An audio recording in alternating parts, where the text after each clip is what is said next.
اللہ تمہیں نصیحت کرتا ہے کہ اگر مومن ہو تو پھر کبھی ایسا کام نہ کرنا،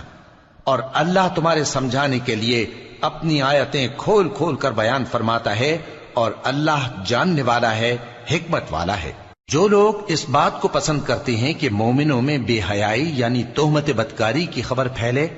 ان کو دنیا اور آخرت میں دکھ دینے والا عذاب ہوگا، اور اللہ جانتا ہے اور تم نہیں جانتے۔ اور اگر تم پر اللہ کا فضل اور اس کی رحمت نہ ہوتی تو کیا کچھ نہ ہوتا، مگر وہ کریم ہے، اور یہ کہ اللہ نہایت مہربان ہے، رحیم ہے۔ مومنوں، شیطان کے قدموں پر نہ چلنا، اور جو شخص شیطان کے قدموں پر چلے گا تو شیطان تو بے حیائی کی باتیں اور برے کام ہی بتائے گا۔ اور اگر تم پر اللہ کا فضل اور اس کی مہربانی نہ ہوتی تو ایک شخص بھی تم میں پاک نہ ہو سکتا، مگر اللہ جس کو چاہتا ہے پاک کر دیتا ہے۔